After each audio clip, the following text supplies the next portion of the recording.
जनाब हैदर अली जुगनू साहब का एक बिरहा आप लोगों के सामने प्रस्तुत है।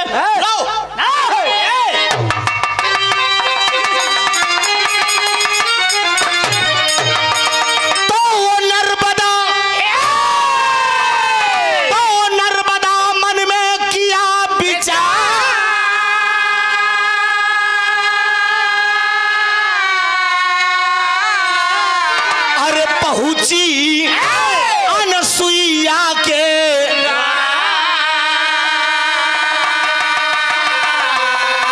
अरे माई अनसुईया से कहाई लगी मुस्कान।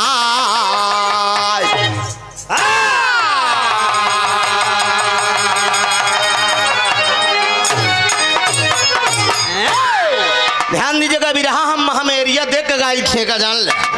यहाँ पर काफी बुद्धिजीवी लोग ब्राह्मण लोग भी बैठे हुए हैं, ये विद्वान लोग बैठे थे। हम कहे कि धार्मिक चर्चा बढ़िया ढंग से हो जाए।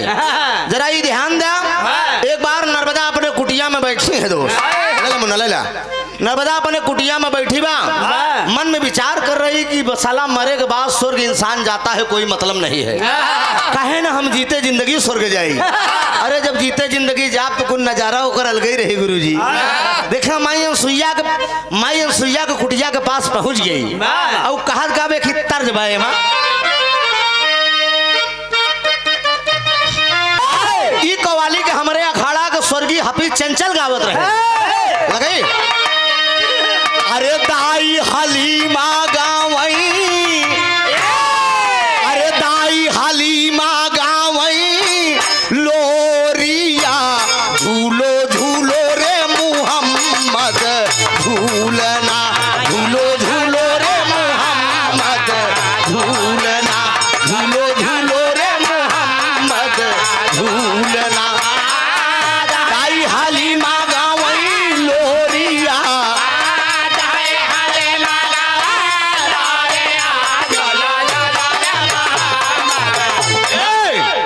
समय से इसे देखे जाए।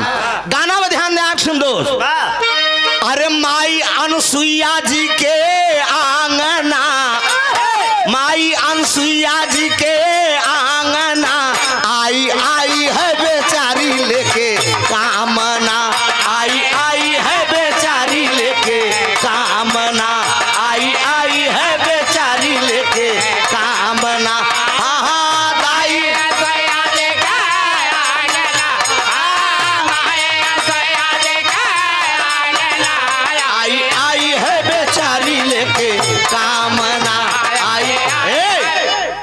माई अनसुईया के दरवाजे पे पहुंच गई दोस्त। माई अनसुईया का चरण स्पर्श कर अनसुईया माई कहे लगे नर्मदा बिटिया कैसे आऊ। कहे न माई हम जीते जिंदगी स्वर्ग देखे चाहिए थी। अरे अनसुईया माई कहे स्वर्ग तो देख लेबू, लेकिन हुआ जवन अपमान होई ओका तू बर्दाश्त करू, कहे जमन होई हम सब झेल ले भाई। माई अनसुईया वो सती थी दोस्त, 6 महीना रात 6 महीना दिन कह देते रही। भगवान ब्रह्मा विष्णु महेश का नान नान लड़कियां बना दिया, गुगु गुगु गुगु गुगु करे लगे। अब बाबूजी कहने ब्रह्मा विष्णु महेश कहने एकदम बेपर्द अवस्था में खिचड़ी बनावा हम खिचड़ी खाब। और बाबूजी अत्रि मुनि की पत्नी थी मंदाकिनी, नदी पे अत्रि मुनि तपस्या करने गए थे। अब बाबूजी कैलेंडर दीवार पर फोटो बना के अपने पति अब देखा पहले का मेहरारू ने बिना मनसेदू को आदेश के एक कदम बहन है आज वाली क्या करती हैं पता लग साहब नौकरी करता है मैडम लेके वॉकिंग करती हैं। दूध वाले से मुस्कुराए कहीं तने कहीं दूधवा तने घऊ डाल देते हैं। दूध वाला साला काल और कहीं साले के ना सही आधा किलो पानी। अरे ले मैडम तू खुदरा ये बात है दोस्त। लेकिन बिना महासती अत्रि मुनि के आदेश के बिना काम नहीं किया दोस्त। कहा बिटिया तू स्वर्ग जाबू, कहे हाँ मैया मैं स्वर्ग जाना चाहती हूँ। वही बाबूजी पैर जमीन में ऐसे खचीन दे और वही जोत प्रकट हो गई जमीन से। और बाबूजी इशारा कर दिया अनसुईया नर्मदा को कि बैठ के इस जोत पे तुम स्वर्गलोक चली जाओ। तो टेरी का भाव बा आए हाय दद्दाराम में घर वाली जा उस्ताद वाली आए हाय हैदर उस्ताद का गावत रहन कहे लहराई लहराई गगनवा में लहराई नर्मदा लहराई लहराई गगनवा में लहराई नर्मदा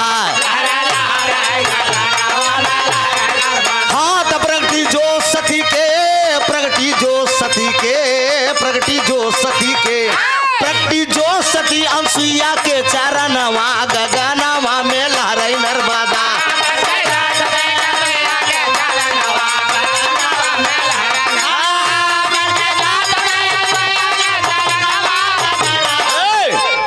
प्रगटी जो सती अनसुईया के चरणवा गगनवा में लहराई नर्मदा।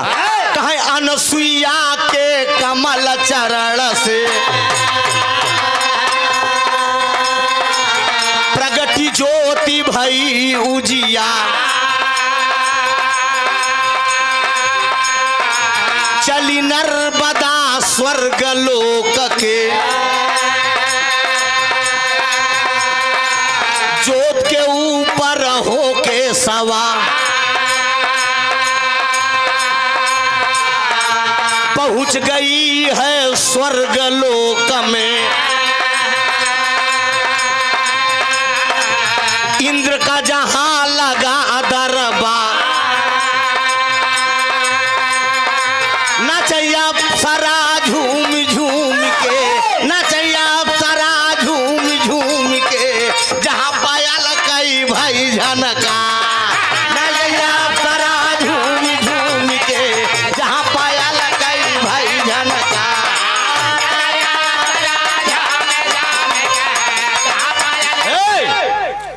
यही सब समय बची जान रहा। भाई लाल पान भंडार मोहरिया से 100 रुपया के प्रोग्राम चौक गए। हम कह रहे बाप रे बाप मोहरिया तो हमारे गाँव मटे यहीं मोहरिया का भैया। अच्छा मोहरिया हमारा गाँव में भैया भिदूरा के पास। 100 रुपया का पुरस्कार भैया का प्रणाम हो, आशीर्वाद की परीक्षा है दोस्त। जरा ध्यान दीजिए दोस्त। ई नर्मदा जो पश्चिमार हो के स्वर्गलोक पहुंच गई। भगवान इंद्र कस कहे ऐठता है बच्चा लाल टिस का भा देखे ना इसे गाना मदाफरपुर में होत रहन प्रतापगढ़ में हमारा बीच के और गावत रहे लोग कुछ चरित हमहू गावत रहे भैया। 15 रावण के बिरहा फाने रे लौंडे के लगी रही। समझ गया ना आप सब। अब वो डाल दे भट हमार ताऊ जब चढ़ा तो जब हम गावत रहे तब हम डाल भट। और जब हफीज के नंबर आए फिर गाना होत रहा सोना यही जान ला हफीज चचा डाल के भट लौंडा सुनाए बर्दाश्त भाई एकदम ऐसे घूम हम कहे अरे यार जब करे लगी रही तो वो बात तो ना भैया देख लिया फिर हाँ हमारे डाट हमारे कहे बना हो ही तो निपट लेना थैलो पाट सका था। ये बतिया ध्यान दे हमारा ग्राम प्रधान जूड़ापुर बिहार बाबा राम जाने 100 रुपया भैया का प्रणाम हो, आशीर्वाद की परीक्षा है।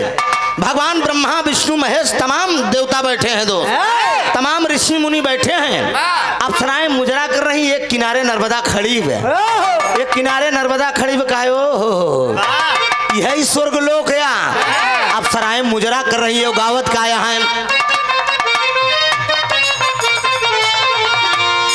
यही गाँव में कहा अरे बहे पुरवैया उड़ेला मोरा घाघरा। बहे पुरवैया उड़ेला मोरा घाघरा। बहे पुरवैया उड़ेला मोरा हाँ उड़ेला मोरा घाघरा। उड़ेला मोरा घाघरा। उड़ेला मोरा घाघरा। उड़ेला मोरा घाघरा। बहे पुरवैया उड़ेला। अरे जिया करे जा बहुत सही बता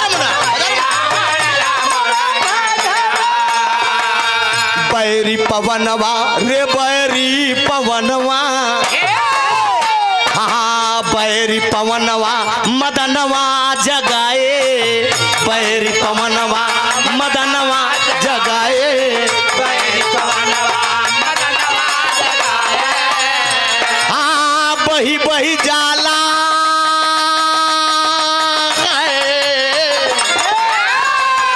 बही बही जाला मोरे अखिया के काजरा। बही बही जाला मोरे अखिया के काजरा। बहे पुरवैया उड़ेला मोरा घाघरा। तमाम अप्सराएं मुजरा करत हैं। अप्सराएं मुजरा कर रही हैं बाबूजी। भगवान ब्रह्मा विष्णु महेश तमाम देवता बैठ के बाबूजी मुजरा का आनंद लेते हैं।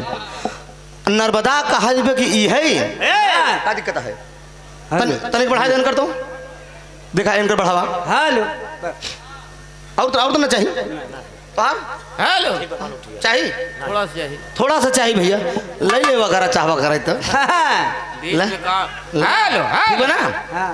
ध्यान दीजिएगा दोस्त, हर सब मुजरा कर रही हैं। अप्सराएं मुजरा कर रही हैं। नर्मदा बगली में खड़ी हुई के देखे का देवो हो, ये ब्रह्मा विष्णु महेश हैं।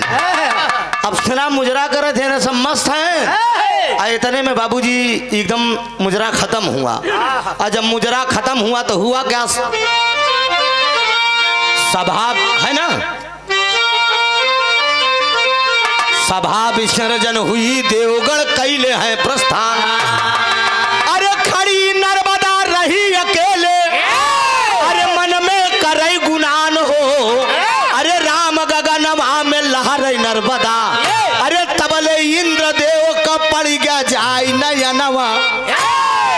देवराज इंद्र का निगाह पड़ गई। भगवान ब्रह्मा विष्णु महेश सब लोग अपने अपने घरे गए। सब लोग अपने अपने घरे गए। बाबूजी अप्सराएं भी अपने अपने घर गए। केवल नर्मदा अकेले खड़ी है।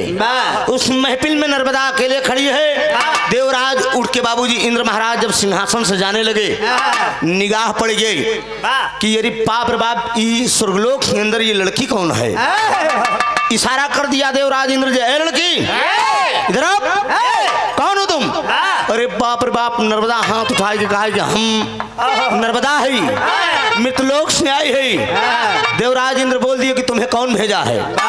स्वर्गलोक तू चली आई, मृतलोक से तो तुम्हें भेजा कौन है? कहन हमका माई अनसुईया भेजे हैं। अरे बाप रे बाप, देवराज के क्रोध आएगी कि अनसुईया, अनसुईया कितनी हिम्मत। सती है तो वो आ सकती है, सती है तो वो आ सकती है। जिहिन नहीं तहिन के भेज दी, कोनो खाला जी के घर हो गया, ये स्वर्गलोक नहीं है। अब बाबूजी इंद्र का क्रोध आएगा, अनसुई नर्मदा के साथ क्या व्यवहार कर रहे हैं दोस्त। राधे श्याम का भाव लगा है मस्त।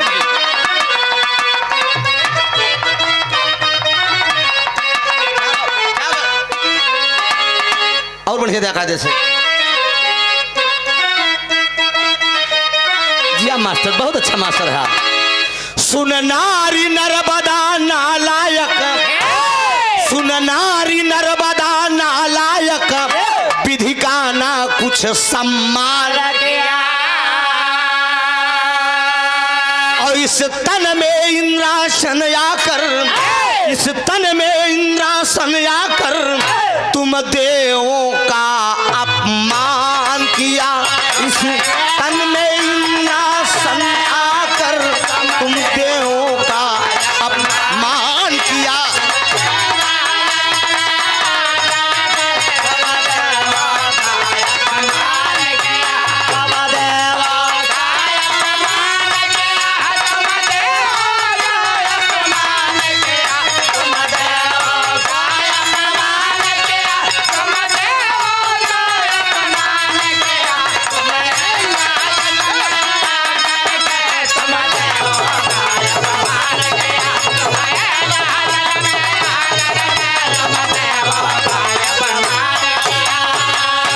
चल भाग यहाँ से इंद्रराज, अरे नर्मदा को फटकार दिया।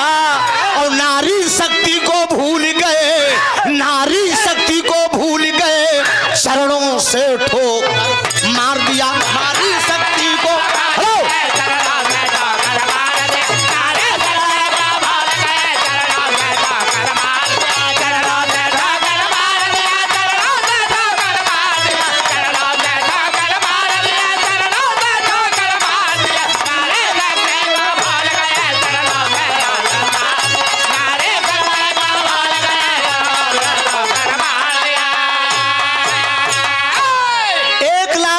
मारे दो, एक लात खींच के महादेवराज इंद्र नर्मदा का मार दिए कि हराम घोर, तेरी इतनी हिम्मत, स्वर्गलोक तक तू चली आई।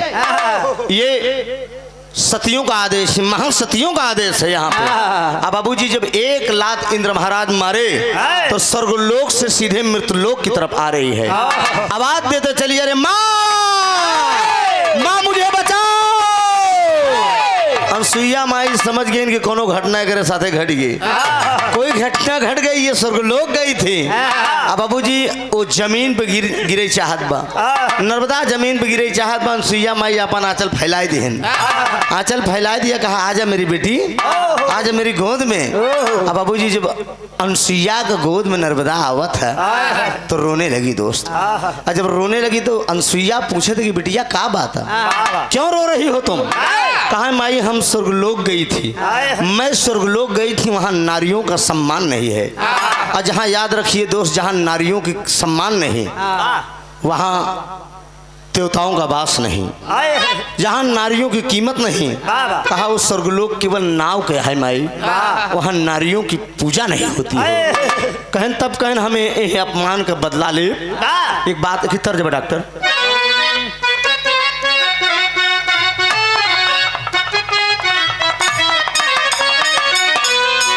कहा सुनली की सासुरे माँ, अरे झूरा झूरा मोती झारे। कहा सुनली की सासुरे माँ, झूरा झूरा मोती झारे।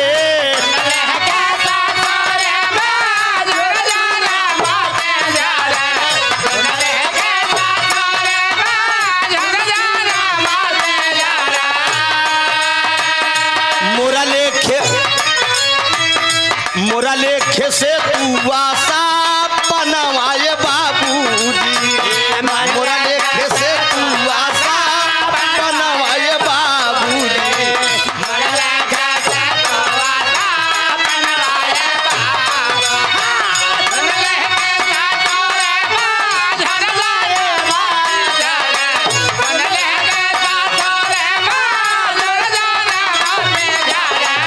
मोरा लेखे से तू आशा बनवाए बाबूजी।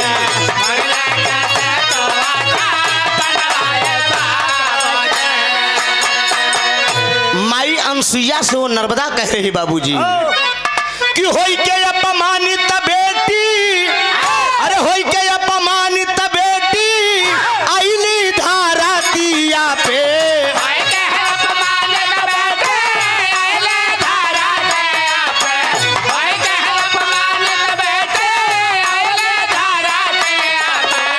भारी मोरा भारी मोरा भारी मोरा भैले आपा मान ये जानानी, भारी मोरा भैले आपा मान ये जानानी।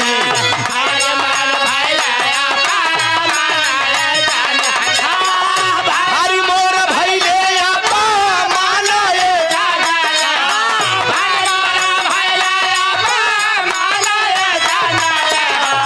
भारी मोरा भैले आपा मान ये जानानी।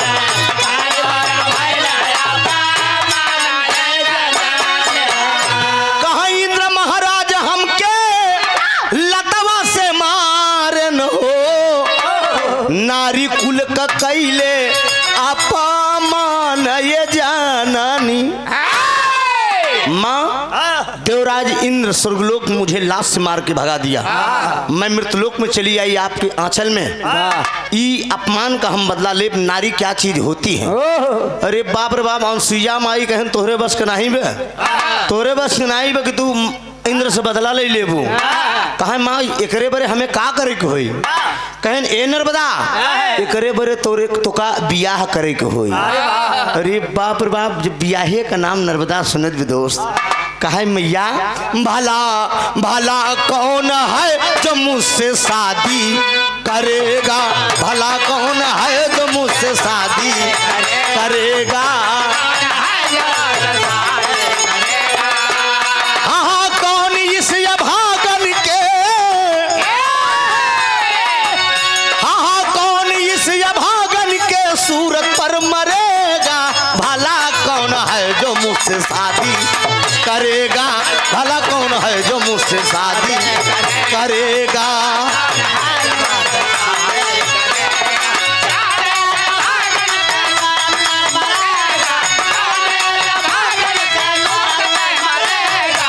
भला कौन है जो मुझसे शादी करेगा।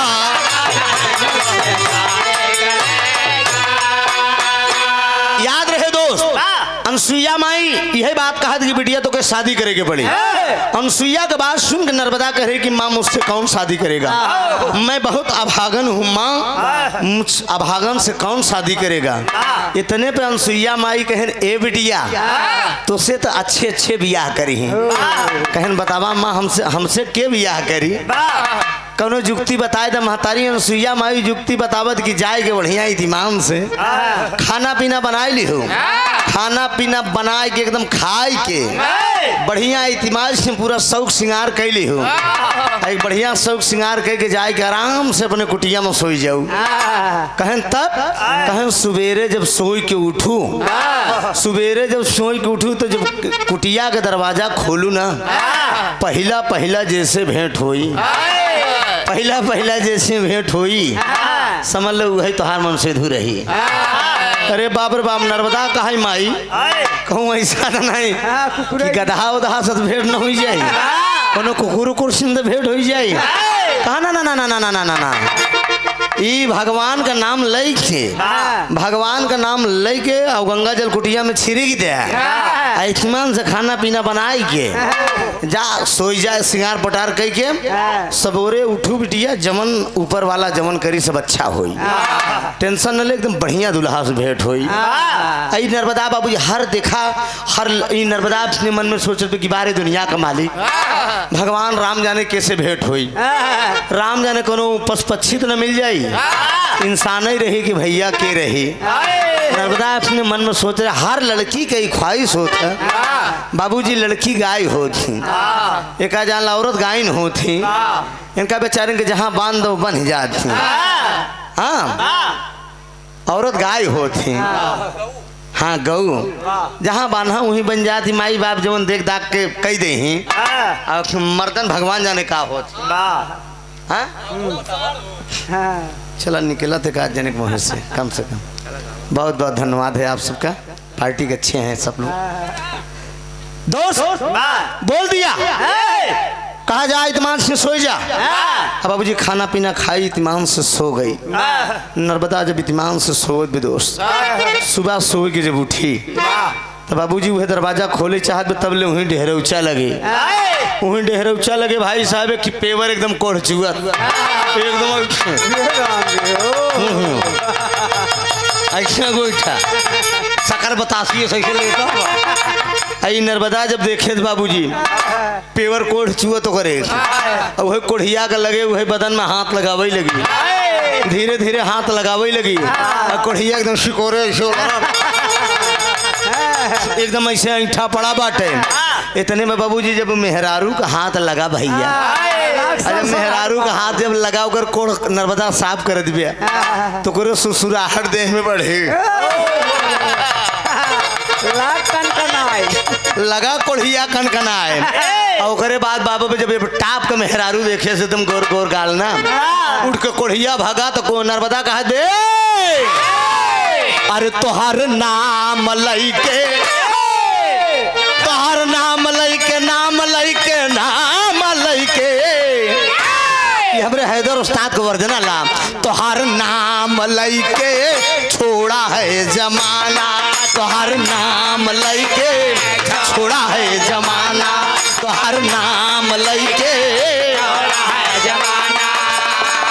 सहा नहीं जाए मुँह से, सहा नहीं जाए मुँह से सखियन का ताना, तोहर नाम लइके छोड़ा है जमाना, तोहर नाम लइके छोड़ा है जमाना।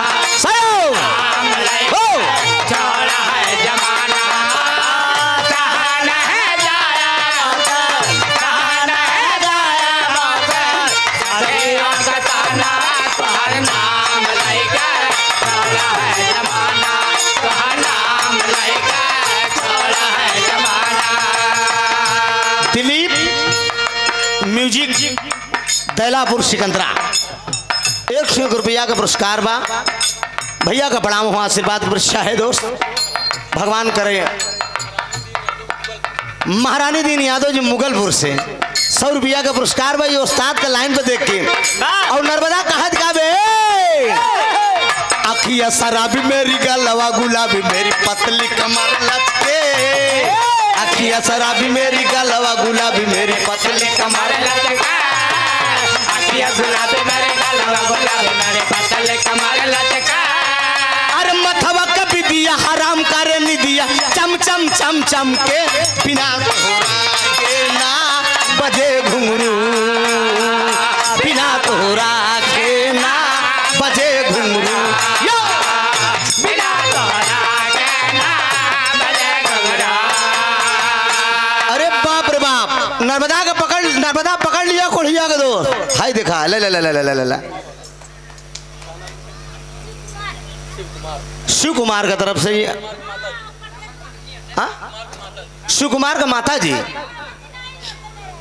शिव कुमार का मेहरारू है भैया हाँ, परदेश का है अच्छा, परदेश है अच्छा अच्छा तभी पैसा कैसे ले हो अच्छा ठीक बा मतलब क्यों लागत रहे देवर ओवर ठीक बा कोनो बात नहीं हो जाता अच्छा ठीक ठीक ठीक चला चला 100 रुपये हिम्मत देखा इनकर क्या करें भैया 11 रुपया पाँव लगी राम बहादुर चौरसिया जी आप सरावा बिरावा से 100 रुपया का पुरस्कार बा भैया का प्रणाम बा आशीर्वाद की परीक्षा है नर्मदा बाबूजी कोढ़िया से कहत काबे अरे मोरी झूलनी पे मरी गए अरे मोरी झूलनी पे मरी गए ए मोरी झूलनी पे मरी गए लाखों जवान मोरी झूलनी पे मरी गए लाखों जवान मोरी झूलनी पे मरी गए लाख जवान मरे झूलने पे मरे गए लाख जवान लाखों जवान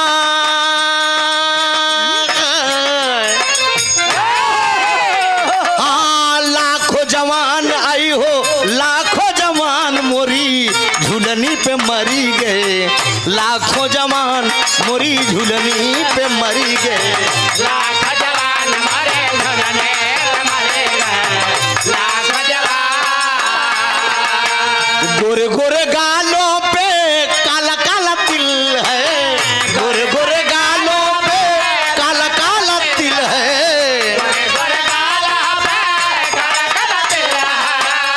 ऐसे में जीना हमार मुश्किल है ऐसे में जीना हमार मुश्किल है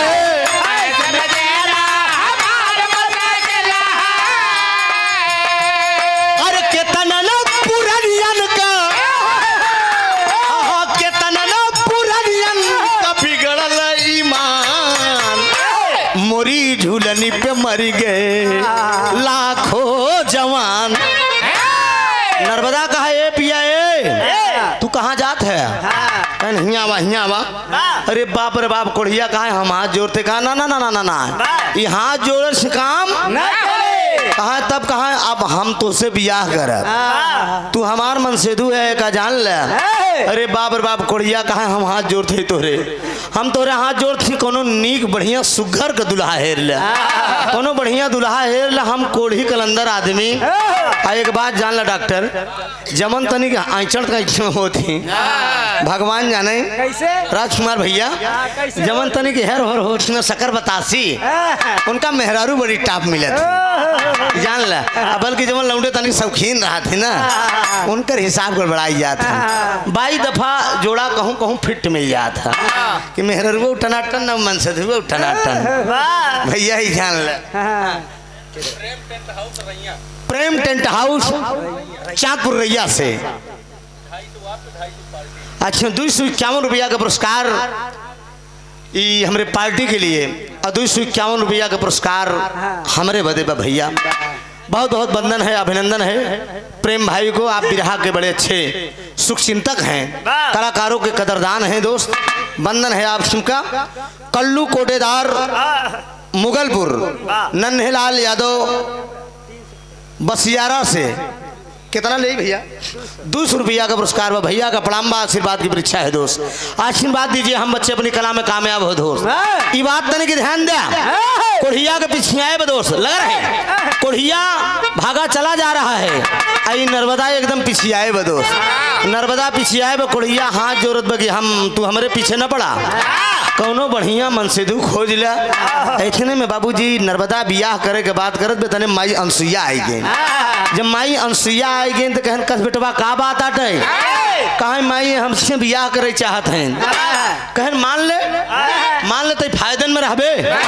अरे बाप रे बाप कोढ़िया कहे काम आई तू ही बगिया में फानू अगुई बने में फानू अगुई कहे मान लेते फायदन में रहबे। तोर किस्मत की कोढ़ी कलंदर के तनी टाप मेहरा रू मिले दिए।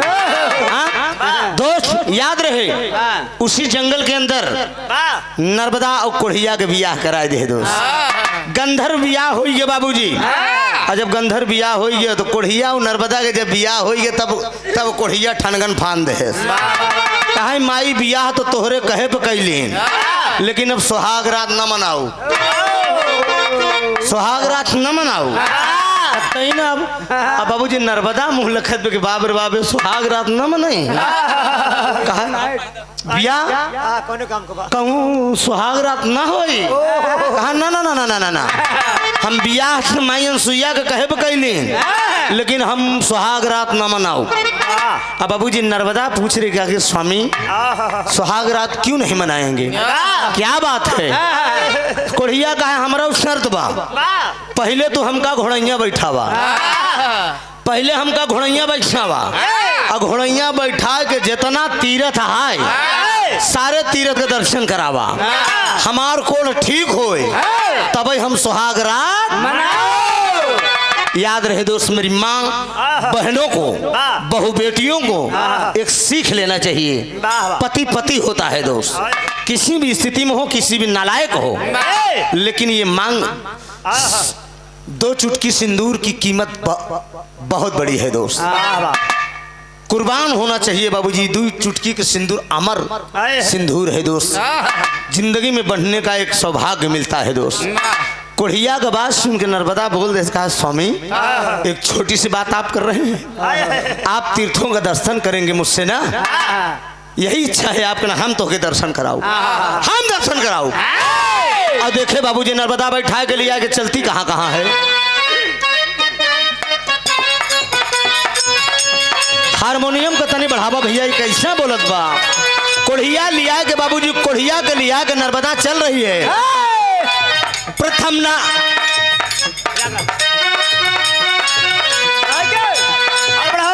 नहावन प्रयागराज का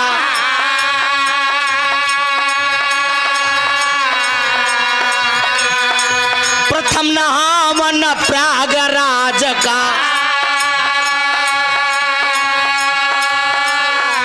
त्रिवेणी की लिया लहर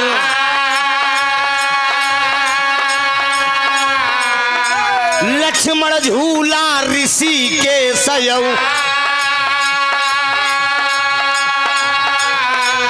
अवधपुरी की धरे डगर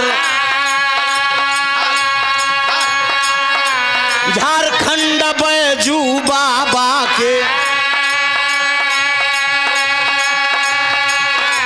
दर्शन करते नारी नर विश्वनाथ के दर्शन बाबा विश्वनाथ के दर्शन काशी में कीन्हा जाकर बाबा विश्वनाथ के दर्शन काशी में कीन्हा जाकर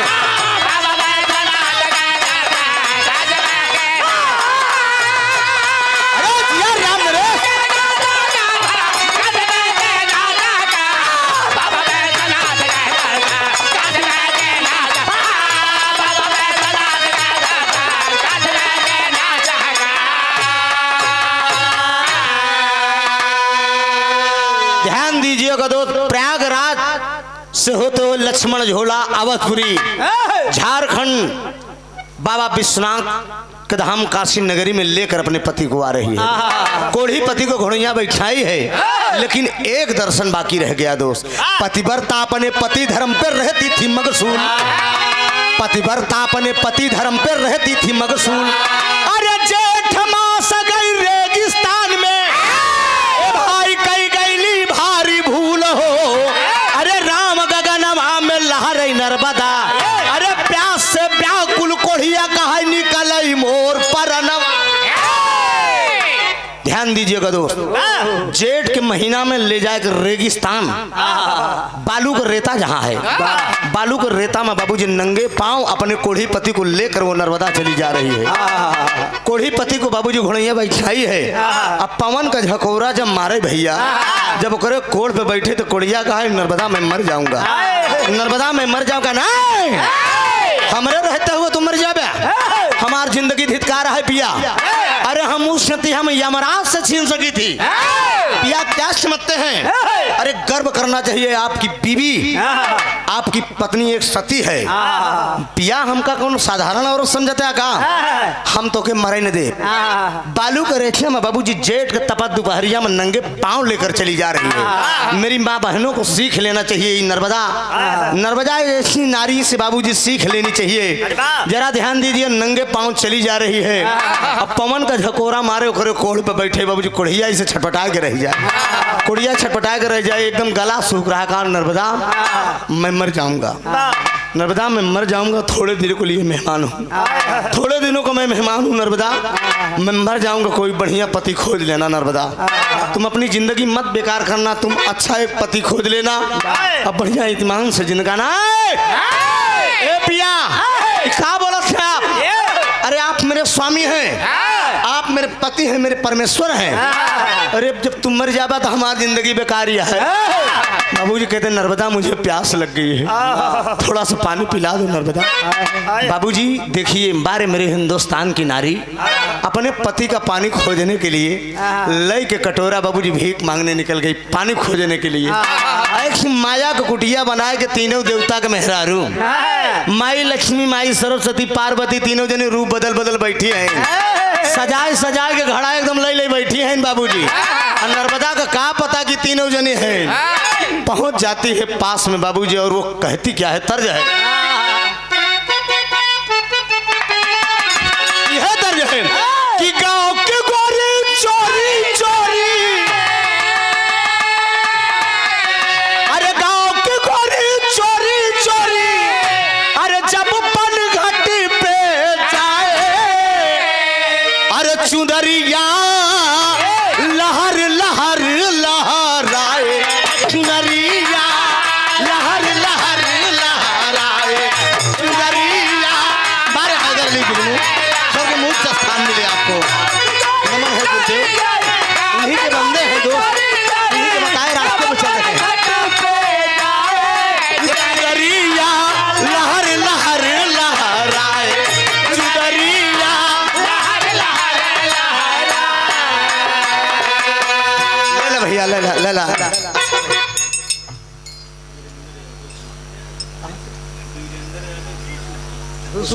घोषपुर से वीरेंद्र यादव जी 51 रुपया का पुरस्कार भैया फोन किए थे, बड़ा बहुत बहुत वंदन है, अभिनंदन है दोस्त। ध्यान दीजिएगा दोस्त, लेकर कटोरा और नर्मदा पहुंची है दोस्त, तीनों देवियां बैठी हैं, मांग रही है भीख नर्मदा, नेकी बद की दोराहों पे अरपण है जिंदगानी, कटोरा भर कर दे दो पानी, कटोरा भर कर दे दो पानी, कटोरा भर कर दे दो।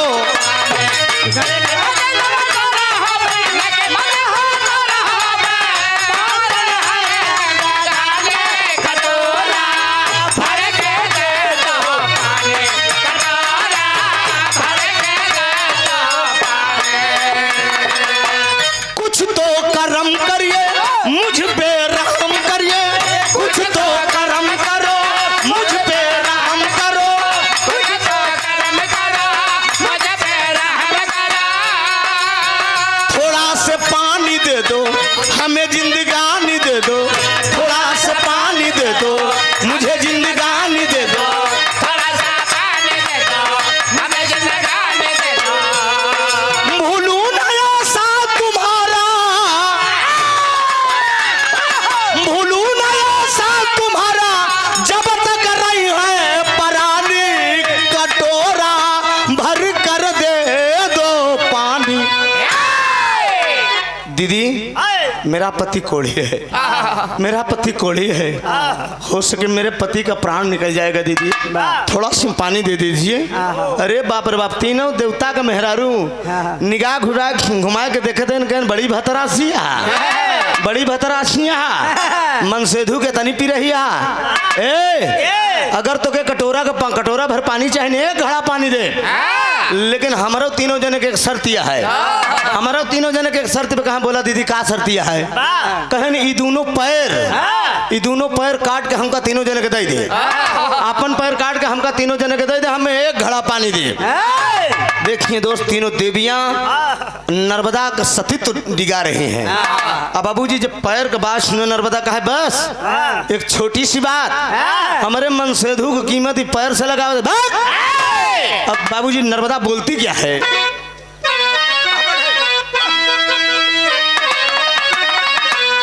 अरे का तुम से मांगलू चरणवा पत के बदले में, अरे का तुम से मांगलू चरणवा पत के बदले में, अरे सचमुच कहती हूँ काट दे गर्दनवा पत के बदले में।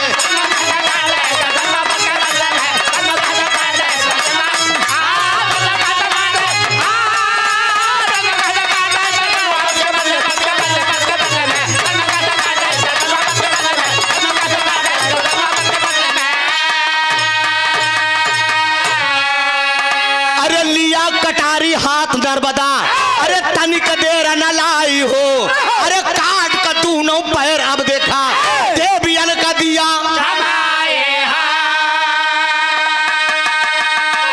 अरे देवता देखे चढ़ करके गगनवा पथ के बदले में, अरे देवता देखे चढ़ करके गगनवा पथ के बदले में, अरे देवलोक से बरसैल सुमनवा पथ के बदले में।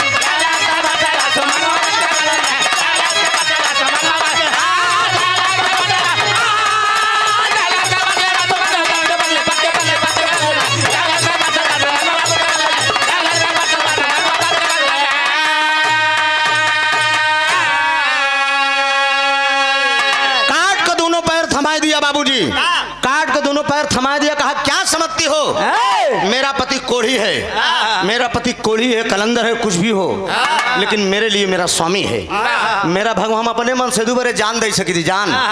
ये पैर के बाद मेरे बाप रे भाई दोनों पैर नर्मदा उठा के काट दिया दो, तो बाबूजी एकदम थर थर थर थर देवियां कांपे लगी, ब्रह्मलोक कांपे लगा, बाबूजी क्षीर सागर कांपे लगा, कैलाश पति का आसन डोलियो, नारद जी पहुंच गए, तीनों देवता लगे नारायण नारायण, ब्रह्मा विष्णु महेश कहे कस नारद का कहन गजब हो गया, कहन तीनों जने के मेहरारू कंट्रोल में नहीं यहाँ है, तीनों जने के मेहरारू कंट्रोल में बतावा मृतलोक में पहुंच गया है, एक सती के जमाना है, पैर कटवा दिया है। कैलाश पति कहन अरे यार ई तो बड़ा गड़बड़ जगह पहुंच गए तीनों जने, कहा अब देखिए अब आगे देखा, नारद कहन अब आगे का देखा बचाया, पैर कटवावे के यहाँ देखा परले हो जाई, ब्रह्मा विष्णु महेश हड़बड़ाने तीनों जने, कहन का बताई भैया, तीनों जने इकट्ठा बहन कहन मेहरुआ से तो माथा खराब है एकदम, ये जब देखना तब जाएगी मृतलोक में हेरे उहर करत रहा था।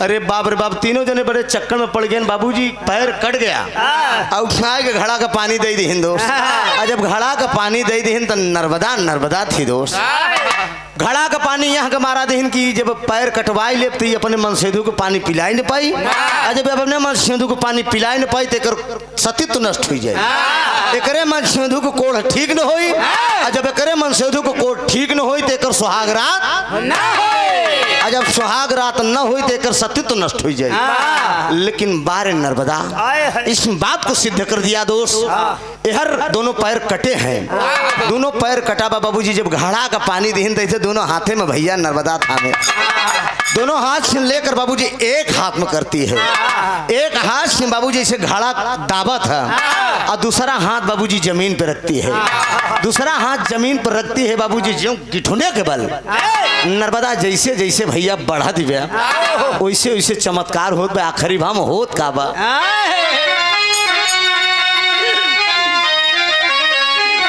अरे चौनी रहिया से जल लैके, अरे चौनी रहिया से जल लैके, अरे अब चली है सती, अरे धरती फाट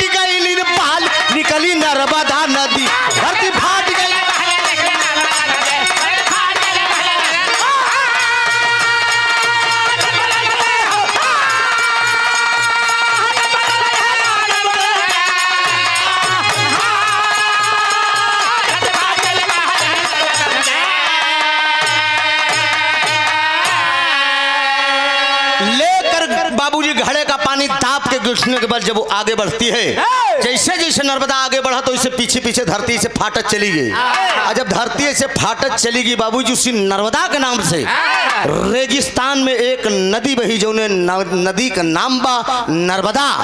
तो नर्मदा नदी भैली बड़ी कल्याणी, और कोढ़िया नर्मदा यो कोढ़िया के अमर भाई कहानी।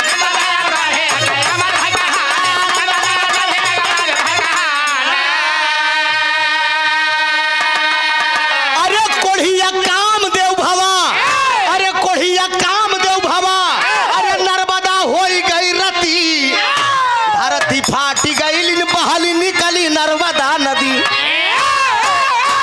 ले जाकर घड़े का पानी बाबूजी अपने कोढ़ी पति को पिलाई। कोढ़िया के ले जाए कि नर्मदा पानी पियाए बाबूजी, ओकर कोढ़ ठीक हो गया। ओकर कोढ़ कोढ़िया के ठीक हो गया बाबूजी। भगवान ब्रह्मा विष्णु महेश महासतियन सुइया भी आए गए, नारद जी आगे बीड़ा करतार बजाई दे, कहन का नारायण नारायण। ब्रह्मा विष्णु महेश तीनों जने के आगे कहन काश, तीनों जने के मेहरारू धर्म डिगावत रहन, कहे ना देखिए ऐसी सती होना चाहिए। अपने कोढ़ी मनसेधु के लिया के दोनों पैरों कटवाए लेन, तब लिया के पानी पियाए देहस बाबूजी। अब पानी पियाए देहस बाबूजी, कोढ़िया कामदेव भवा, अगला जन्म उसका कामदेव को हो गया दोस्त। जमन कामदेव सबके ऊपर सवार होती, ये बात ध्यान दे दोस्त। कोढ़िया कामदेव भवा और नर्मदा होई की रति, कामदेव पुरुष के ऊपर और रति स्त्री के ऊपर। ई सवारी होते बेटवा, एक जान ला, ये बात याद रखिया, कोई कपोल की बात नहीं, पौराणिक दास्तान है दोस्त। कोढ़िया कामदेव भवा, नर्मदा होगी रति, पूर्व जन्म उसका अगला जन्म हुआ बाबूजी। इस गाना हमार खत्म बा, गाना का शीर्षक रहन नर्मदा सती। सती हो तो नर्मदा जैसी हो। आज रेगिस्तान मुस्लिम नर्मदा के नाम पे नर्मदा नदी बह रही है दोस्त। स्वामी गीतानंद अनंत भय भुल्लुर तज दिए को तारी, रामधार हैदर हपीच चंचल गैले स्वर्ग। अरे राम गगनवा में लहर नर्मदा, अरे त्रिभुवन नाथ के बाटे भी दूरा में भावना, गगनवा में लहर नर्मदा, त्रिभुवन नाथ के बाटे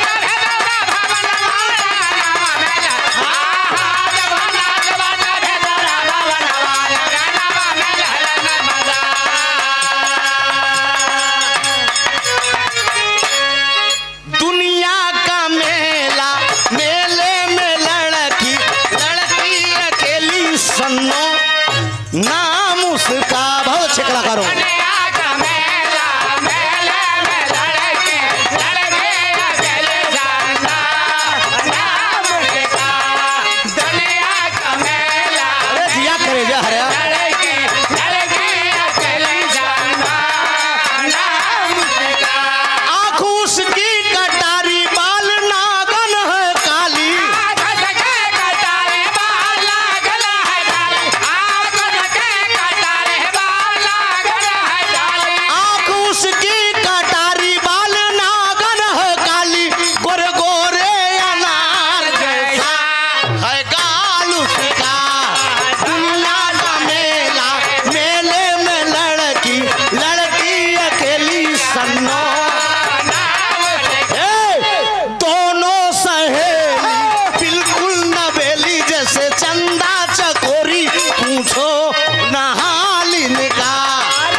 बहुत बहुत